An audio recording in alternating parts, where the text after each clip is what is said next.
I would just like to elevate into, as you may have guessed, into, how should I put it naively, ontological status, to put into reality itself this element of uncertainty. Can't we say, while keeping Schrödinger equation and so on, that, and that's for me the mega greatness of quantum physics, that there is an element of uncertainty which is not just epistemological, but which is in itself. Isn't this also implied in what you said, 99%, 1%? It's not just that we don't know.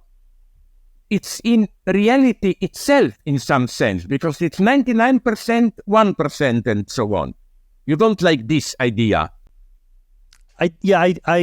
I am honestly, I know that you told me to just say the truth and not say that I'm not sure about my opinions being true or false. But this is a good area where it's okay to be a little uncertain. I would say that in the many worlds point of view, we're faced with a weird metaphysical, a novel, unique metaphysical challenge. Because like I said, we can know everything about the universe and still not make a prediction. And the reason why is because that 99% world and the 1% world are both going to become true. And there will be a future version of me in each of those worlds. And there's no unique, it's not even sensible to ask which one of them am I going to be. They're both going to be in existence. They're both going to have all of my memories, right? This is utterly unprecedented in physics or philosophy.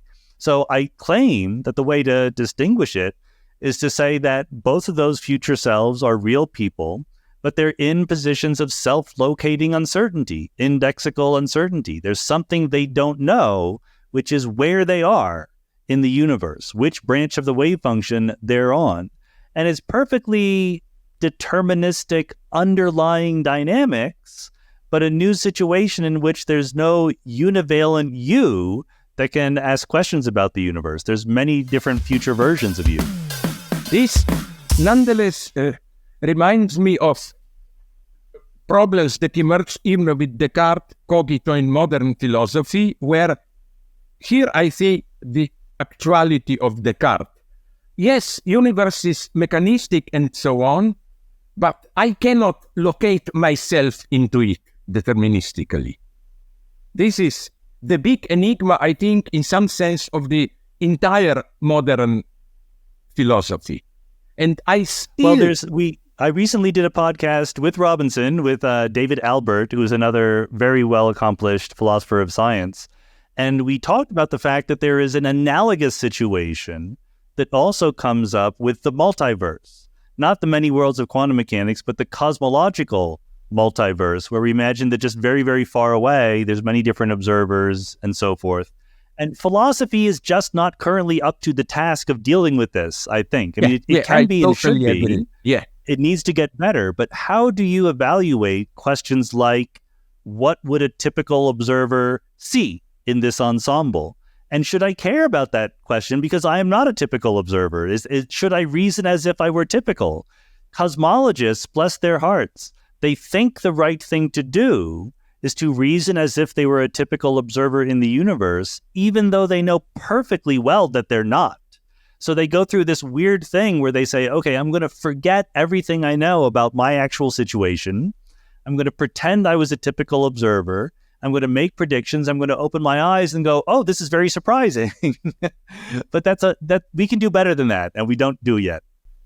But you see, now we don't have time to go into it, but this is another metaphysical topic that fascinates me. Why? And often, for me, deterministic philosophers get caught into this. You want to be as realist as possible, but to formulate your position, you have to posit an impossible point of subjectivity, where you see no universal observer and so on and so on. What tempts me, but I don't have, of course, not a scientific formula here, is, but okay, let's return to many worlds. But you think that, but doesn't Schrödinger equation just give probabilities from what will happen now, like 99% this happens. Okay, everything happens. I got your point. Yeah. So, not everything happens, but some things happen, and some things happen more than others. So, I think that this is the challenge, because if you're a many worlds person, you do think that the Schrodinger equation is all there is. And let me back up just a second to make it even a little bit more reasonable. If you believe in quantum mechanics at all, and you want to be realist at all, right? So then you will have to say that the electron that can be spinning clockwise or spinning counterclockwise, quantum mechanics says it could be in a superposition, right? It truly is some combination of spinning clockwise and spinning counterclockwise. And so if you believe that that can be physically true, not just a state of our knowledge or prediction, then you should be able to believe that the whole universe can be in a superposition of many different possibilities. So you're not asking for anything more by becoming a many worlds person. All the possibilities were always there in the formalism of quantum mechanics. All of the new challenges are philosophical. How do I deal with the fact that there are many people like me with exactly the same epistemic states? How do I make predictions of what they're going to see when they open their eyes and things like that? It is a radically different view of the world. Maybe not as radical as the view that says that there is no reality, but still pretty darn radical. And I think the quantum mechanics forces us to be radical one way or another.